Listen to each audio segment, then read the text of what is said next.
Study IQ IAS, अब तैयारी हुई अफोर्डेबल। सिक्योरिटी काउंसिल की परमानेंट सीट चाहिए, हमें दिलवाओ। Please recommend us, support us. We want the support of all the members in order to be able to enter the coveted security council group. हमें united nations के security council के group का member बनना है। बहुत desperately और बहुत कोशिश कर रहे हैं, जिसमें कुछ गलत नहीं है, एवरीथिंग इज फाइन। क्या यूएनएससी या सिक्योरिटी काउंसिल की जब बात होती है तो सारा का सारा फोकस आके परमानेंट सीट पे टिक जाता है भारत के लिए, या उससे और ब्रॉड है चीजें? ये जानेंगे आज के इस वीडियो में। So ladies and gentleman, boys and girls, मैं हूं आपका दोस्त, host, educator, mentor Sanghi sir, और मैं आप सभी का स्वागत करता हूं on this wonderful platform by the name of study IQ IAS। हम IAS एग्जाम की तैयारी करवाते हैं। जितने स्टूडेंट्स 2023-24 अटेम्प्ट की तैयारी कर रहे हैं, आप सभी के लिए वन स्टॉप शॉप है, और वो है स्टडी IQ IAS प्लेटफॉर्म। तो ये जो हमारा टॉपिक है वो ये है कि परमानेंट सीट के बियॉन्ड अगर देखा जाए तो सिक्योरिटी काउंसिल में किसी की तरह के रिफॉर्म होने चाहिए। Should security council B reformed? ये चीज देखने के लिए, समझने के लिए आज हम डिस्कशन करेंगे। जितने भी पीडीएफ्स में यूज करता हूं वो सारे पीडीएफ्स डाउनलोडेबल हैं हमारे टेलीग्राम हैंडल से। The name of the telegram handle is Ayush Sanghi's IAS academy. तो जरूर हमारे साथ जुड़े टेलीग्राम हैंडल पे और अन्य सोशल मीडिया प्लेटफॉर्म्स पे, जिसपे आपको सारे जितने भी एसोसिएटेड एमसीक्यूज के करेक्ट आंसर्स और उसी के साथ साथ आपको इंफॉर्मेटिव रील्स भी देखने को मिलेंगी। बहुत मजा आएगा, जरूर जुड़िए हमारे साथ। इंस्टाग्राम पे तो मेरा हैंडल का नाम है Ayush with an extra S, तो यहां पे आप हमारे साथ जुड़े, और ट्विटर पे भी आप मुझे फॉलो कर सकते हैं। बहुत इंफॉर्मेटिव ट्वीट्स आपको देखने को मिलेंगे, जो कि आपकी जनरल करंट अफेयर्स की नॉलेज और साथ ही साथ एग्जाम ओरिएंटेड चीजें भी डिस्कस करेगा। तो आइए देखते हैं रिफॉर्म्स में ऐसी क्या क्या चीज है जो होनी चाहिए और नहीं हो रही है। तो जैसा मैंने आपको बताया कि सिक्योरिटी काउंसिल की परमानेंट सीट के बियॉन्ड बढ़ो, move beyond the permanent seat of security council. हमारा सारा फोकस जो है वो सिक्योरिटी काउंसिल की सीट पे रहता है, लेकिन जो अच्छी बात है उसमें कुछ बुरा नहीं है। So what is move beyond the security council seat? Securing a permanent seat. Permanent seat जो है वो सिक्योर करनी है एट द सिक्योरिटी काउंसिल।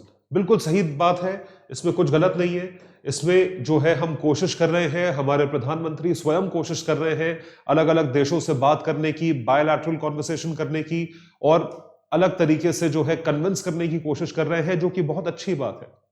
लेकिन सिक्योरिटी काउंसिल में और रिफॉर्म्स होने चाहिए। वो रिफॉर्म्स क्या क्या है आपसे आज डिस्कस करते हैं।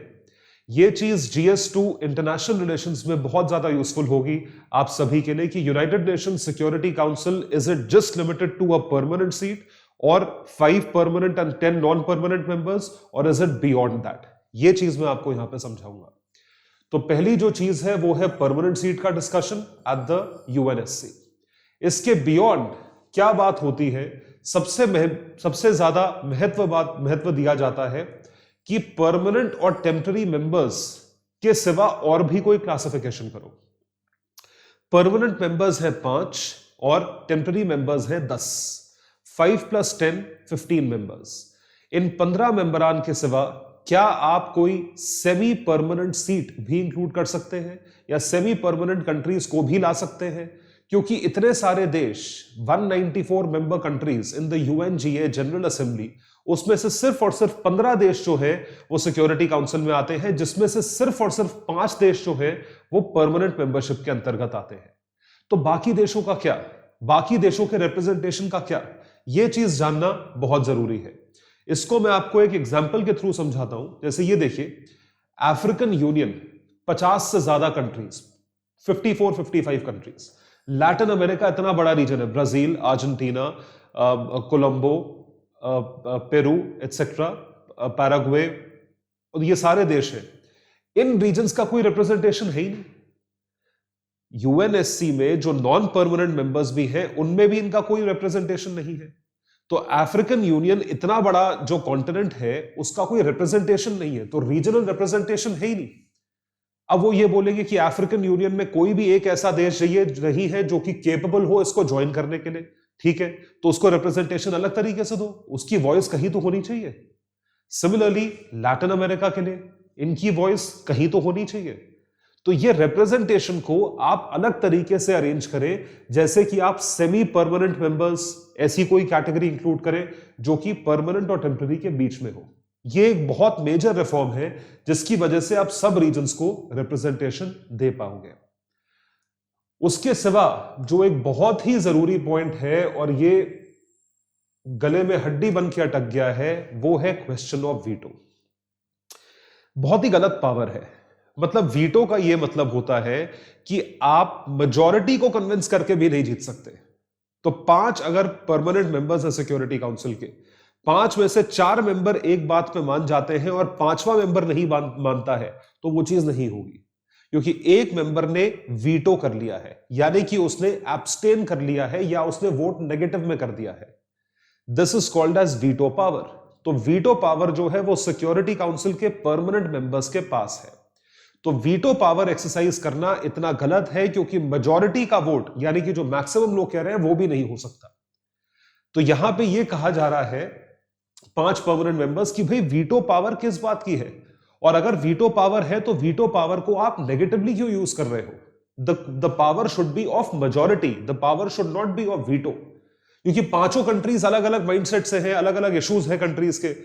आप कैसे उसको रेगुलेट कर पाओगे कि भाई वीटो कर लिया कि एक ने, तो हम उसको कन्विंस कर रहे हैं, बाकी चारों का क्या मतलब? बाकी चारों के वोट की वैल्यू नहीं है। आप समझ पा रहे हो? So question of veto is a very big question, it's a huge question, it's a very negating thing that has to be done in a proper fashion. The size of an enlarged council and its working methods, बहुत जरूरी point है। Working council, ये भी इसी point से associated है कि working council जो है उसमें सिर्फ और सिर्फ नॉन परमानेंट मेंबर्स भी 10 हैं। उसकी मेंबरशिप की संख्या को बढ़ाया जाए, काउंसिल को थोड़ा और बड़ा करा जाए। यूएनजीए में 190 प्लस कंट्रीज है और सिक्योरिटी काउंसिल में 10 नॉन परमानेंट मेंबर्स हैं। इनका कोई तालमेल बैठ नहीं रहा है, जबकि कहा यह जाता है, और दोनों यूएन बॉडीज हैं, और कहा यह जाता है कि भाई आप कुछ तो करो, डू समथिंग। सो इस चीज को लेके यहां पे काफी ज्यादा डिबेट होती है कि आप इस काउंसिल को एनलार्ज करो, काउंसिल को बड़ा करो, यानी कि और मेंबर कंट्रीज इंक्लूड करो।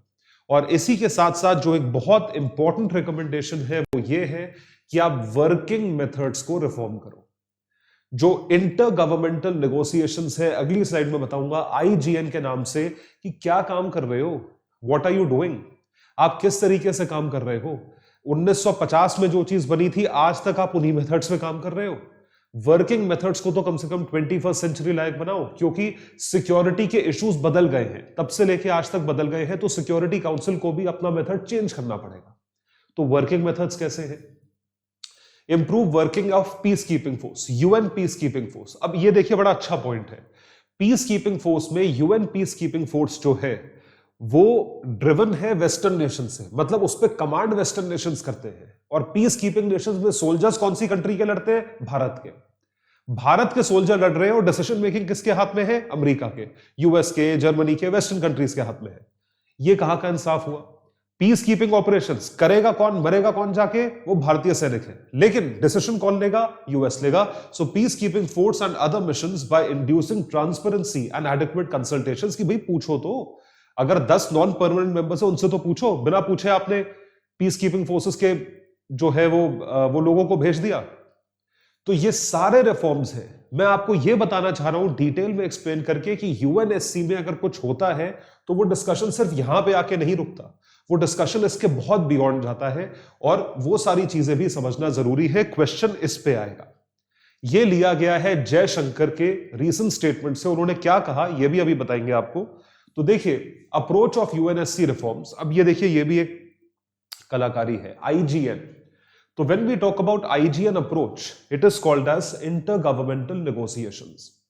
इंटर गवर्नमेंटल नेगोशिएशंस जो है वो कई सारे देश, यूएनजीए के ऑलमोस्ट ऑल मेंबर कंट्रीज एक जगह एकत्रित होते हैं, और 30 सालों से ज्यादा हो गए, मोर देन 3 डेकेड्स वो मिल रहे हैं।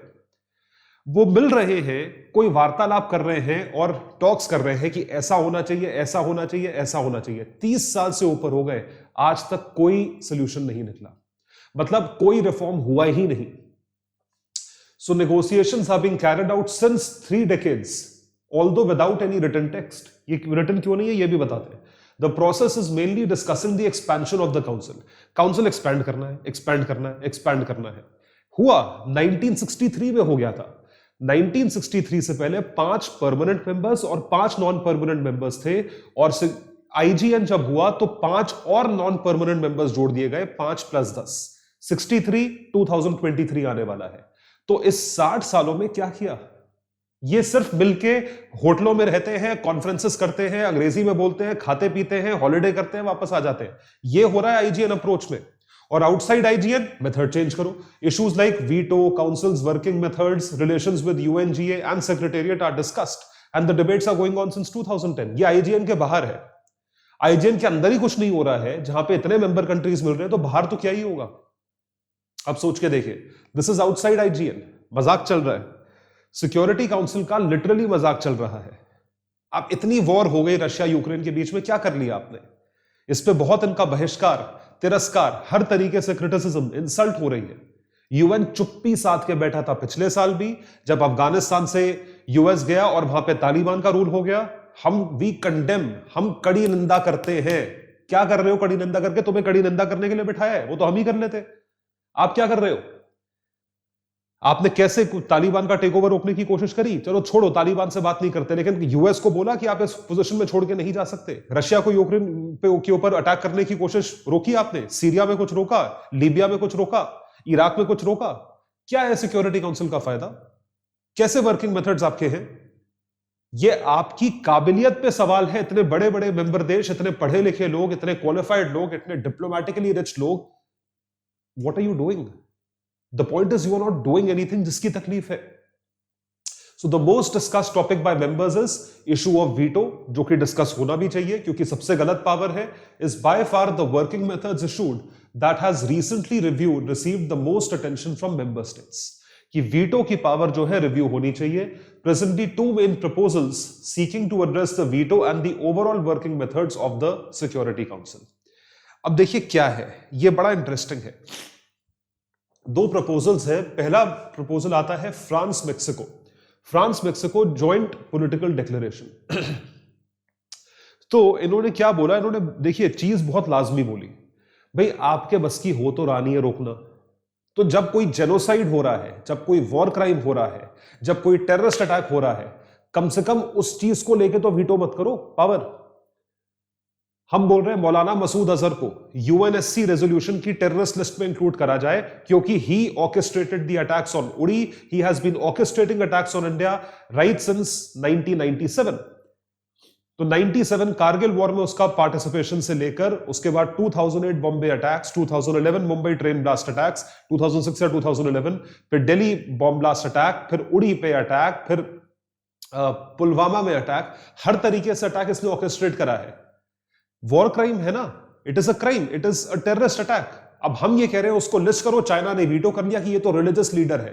पहले की बात बता रहा हूं, अब नहीं, बाद में चाइना मान गया था ये तो रिलीजियस लीडर है। भाई काय का रिलीजियस लीडर है, आप उसको सपोर्ट कर रहे हो। सो collectively pledged to not use their veto in cases of genocide, crimes against humanity and war crimes. It should not be used. ये यूज नहीं होना चाहिए। बिल्कुल सही बात बोली फ्रांस मेक्सिको ने, जॉइंट पॉलिटिकल डिक्लेरेशन इनका आया है। This is one thing, a very very important thing. Followed by that, दूसरी चीज ये बोली, और ये बाकी सारे देशों के मुतल्लिक बोली, अकाउंटेबिलिटी, कोहेरेंसी एंड ट्रांसपेरेंसी। ये थोड़ा सा पहले वाले पॉइंट से फ्रांस मेक्सिको से रिलेटेड है। कैट, इसको बोला कि एक्ट, अकाउंटेबिलिटी, कोहेरेंस, ट्रांसपेरेंसी। एक काउंसिल कोड ऑफ कंडक्ट बनाओ कि अगर ऐसी कोई भी चीज होने वाली हो या घटना हो सकती हो, उस घटना को रोकने के लिए आप वीटो ना करो पावर, या घटना को रोकने के लिए आप, अगर बाकी सब उस घटना को रोकने के लिए सपोर्ट कर रहे हैं तो एक मेंबर स्टेट वीटो ना करे। दोनों चीजें एक दूसरे से कोरिलेटेड है। देखिए, so it is open to all member states as current और potential future members of the UNSC, जो बनना भी चाहते हैं जैसे कि भारत। Code of conduct is a pledge to support UNSC action in cases of genocide, crimes against humanity and war crimes, and to not vote against any credible draft resolution to prevent or end such situation. यदि ऐसी कोई situation prevent करनी हो, उसके लिए draft proposal आया हो, law आ रहा हो, कोड ऑफ कंडक्ट कुछ भी आ रहा हो, उसको आप वीटो नहीं करोगे, उसके खिलाफ नहीं जाओगे। नहीं तो चाइना क्या है, बैठ जाएगा, नहीं ये बेकार है, वो बेकार है, हम नहीं करने देंगे, इसमें ये प्रॉब्लम है, इसमें वो प्रॉब्लम है। भाई क्यों इंट्रोड्यूस कर रहे हो? क्योंकि ये सब चीजें रोकनी है, चाइना रोकने नहीं देगा। It was formally launched with the support of 104 member states in the late October 2015। कोई एक्शन नहीं। तो जो इसके पहले फ्रांस मेक्सिको ने बोला वो था रिएक्टिव, वो रिएक्शन था।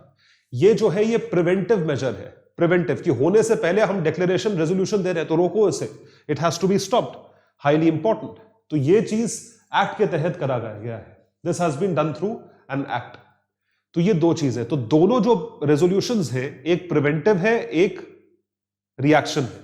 सो seeks to prevent inaction on the part of the security council in cases of genocide, mass atrocities, बड़े स्तर पे अगर आप कोई अट्रोसिटी कर रहे हो, war crime, and have received broad support from a number of member states. 104 member देशों ने दे दिया।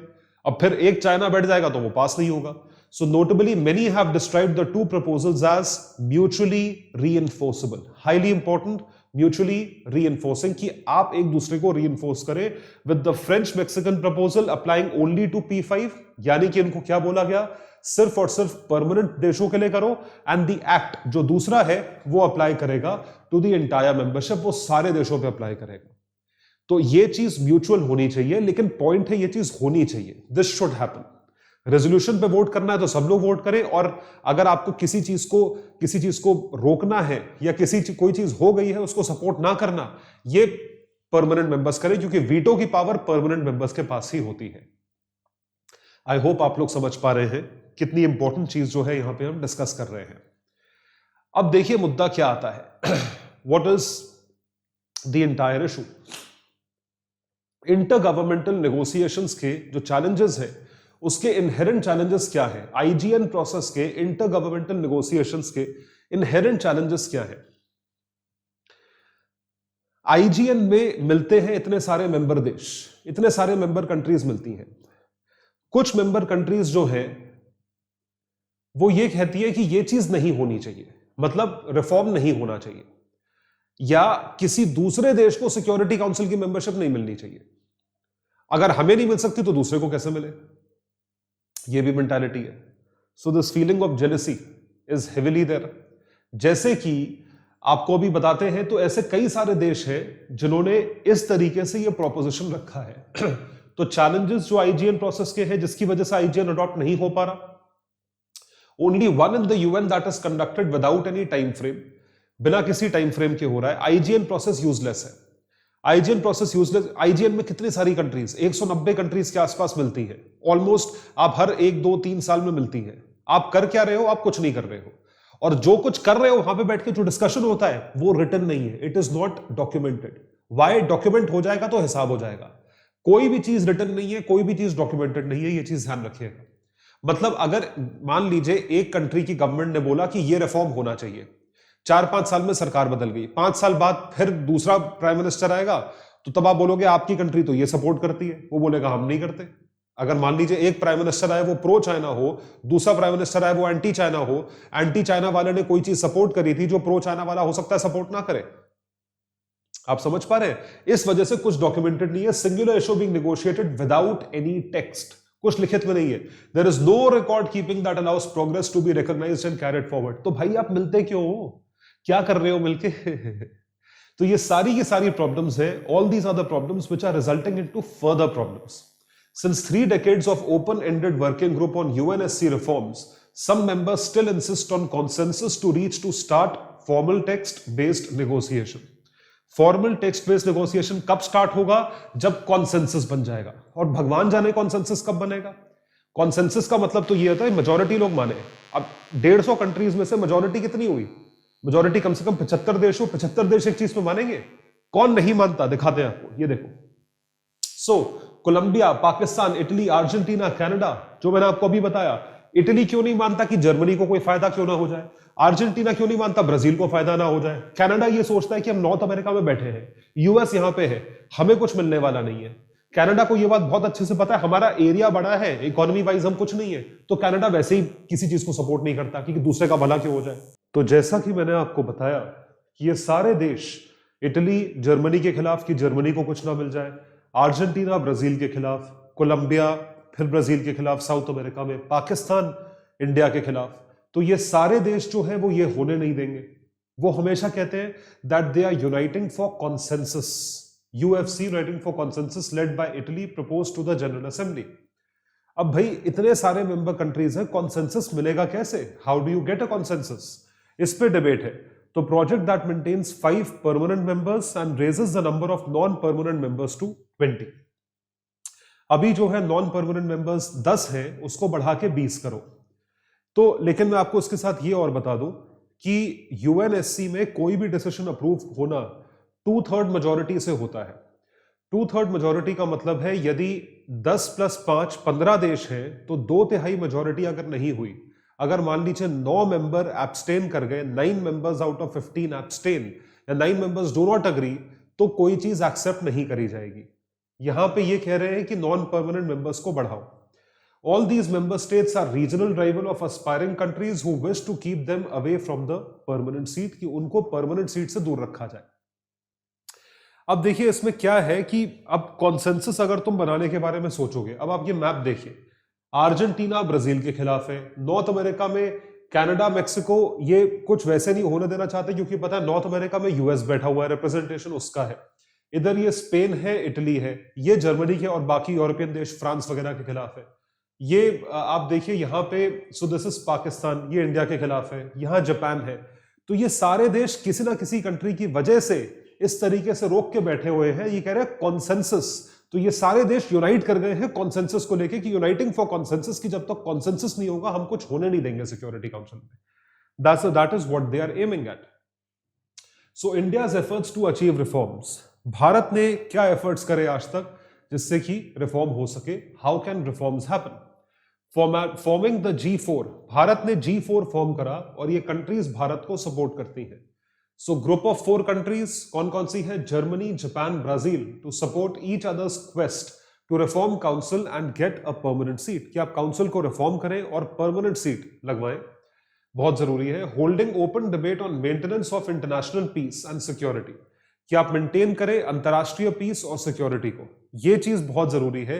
इनफैक्ट इस पे डिबेट कल शाम को ही हुआ है, फ्राइडे इवनिंग को, new orientation for reformed multilateralism under India's presidency of UNSC. Non permanent members के प्रेसिडेंट इंडिया को पोजीशन मिली है 2 साल के लिए, उसके तहत ये चीज होल्ड करी गई। की वर्ड है मल्टीलैटरलिज्म। मल्टीलैटरलिज्म का मतलब ये होता है, मल्टीलैटरल यानी कि एक संस्था है, एक ऑर्गेनाइजेशन है, उस ऑर्गेनाइजेशन में सारी कंट्रीज मिलकर डिसीजन ले, ना कि सिर्फ 1-2 कंट्रीज। अब पूरी यूएनजीए पे यूएस हावी हो जाए, या मतलब इतना बड़ा अगर कॉन्सेंसस बन रहा है तो उसमें सिर्फ 5 देश, इटली, कोलंबो, अर्जेंटीना और पाकिस्तान मिलकर सब डिसीजन ले ले, तो that is not multilateral. Multilateralism का मतलब पूरी संस्था मिलकर डिसीजन ले रही है under India's presidency of the UNSC. तो stressing the need to not only increase stakeholdership but also to enhance the effectiveness and credibility of multilateralism in the eyes of the international community. अंतरराष्ट्रीय community की नजर में हमें क्या करना है? Credibility बढ़ानी है। And global public opinion through adequate representation from Latin America, Africa, Asia and SIDS, island developing states, जो मैंने आपको पहले भी बताया था, जिनका रिप्रेजेंटेशन अभी कम है। The representation is less. तो रिप्रेजेंटेशन होने के लिए प्लस इंडिया जो है अपनी खुद की मेंबरशिप के पुश करने के लिए G4 बनाकर बैठा है। तो यहां आप दे सकते हैं ये सारे देश हैं, तो ये डार्क ब्लू में जो देश हैं ये सपोर्ट करते हैं हमें मेंबरशिप के लिए यूएनएससी में और हमारे रिफॉर्म्स के लिए। उसमें यूएस आता है, इतनी सारी साउथ अमेरिकन कंट्रीज आती हैं, आइसलैंड, अलास्का, कुछ अफ्रीकन कंट्रीज आती हैं, एशियन कंट्रीज मैक्सिमम आती हैं। तो अफ्रीकन यूनियन जो है उसमें कुछ देश हमें African union through African union support करते हैं। मतलब पूरा अगर अफ्रीका सपोर्ट करेगा तो ये देश सपोर्ट करेंगे, जो आप देख रहे हो अफ्रीकन यूनियन वाले देश। Only if India doesn't support Japan, यहां पे सिर्फ एक देश है चाइना। यदि हम जापान को सपोर्ट ना करें तो चाइना हमें सपोर्ट करेगा। हम कहते हैं क्यों? और फिर इंडिया तो है ही, इंडिया अपने सपोर्ट में। तो ये जो है ये रियलिटी है यूएनएससी रिफॉर्म्स की, और भारत की क्या पोजीशन है सिक्योरिटी काउंसिल के रिफॉर्म्स को लेकर। तो अब आप बताएंगे कमेंट सेक्शन में कि भारत की यूएनएससी मेंबरशिप के क्या चांसेस हैं, और हमें इस चीज को आगे लेकर अगर बढ़ना है तो उसमें हमारी असिस्टेंस कौन करेगा और किसकी वजह से वो रोक लगाई गई है? क्या यूएस स्यूडो तरीके से स्टॉप कर रहा है? सामने तो आके भला बन जाता है कि हाँ हम आपको चाहते हैं देना, चाइना नहीं दे रहा है। अब चाइना जो है, चाइना पता है अगर वीटो कर लेगा तो क्या यूएस और चाइना एक टीम है? ये आप कमेंट सेक्शन में लिखकर बताएंगे। Who doesn't want India to become a member of the security council? So guys, जैसा मैंने आपको बताया पहले भी, 19th ऑफ दिसंबर को हम prelims oriented SIP plus batch आप लोगों के लिए स्टार्ट कर रहे हैं। जितने भी स्टूडेंट्स 2023 अटेम्प्ट के स्टूडेंट्स हैं, आप प्रीलिम्स का पूरा सिलेबस कवर करें इस बैच के थ्रू। भारत के top educators 200 plus live hours में आपको पूरा सिलेबस खत्म करवाएंगे। उसके साथ साथ डाउट सेशंस लेंगे और डेली आपको MCQs दिए जाएंगे प्रैक्टिस करने के लिए। और उसी के साथ साथ आपको मैक्सिमम चीजों में असिस्टेंस दी जाएगी, फुल लेंथ टेस्ट दिए जाएंगे और आपको बुकलेट्स दी जाएंगी रिवीजन के लिए। This is a one stop shop, result आपका, मेहनत हमारी। तो जरूर इसको ज्वाइन करें। मेरा कोड है सांघी लाइव, और सांघी लाइव अगर आप कोड यूज करेंगे तो आपको यह बैच सिर्फ और सिर्फ 6,000 रुपए का उपलब्ध होगा। It is an extremely affordable batch for 2023 attempt students. So do subscribe to it. अब तैयारी हुई अफोर्डेबल। और जो ये PDFs है ये डाउनलोडेबल है मेरे टेलीग्राम हैंडल से, Ayush Sanghi's IAS Academy. Alright guys, see you in the next video. Thank you so much. Take care and all the best. Study IQ IAS, अब तैयारी हुई अफोर्डेबल।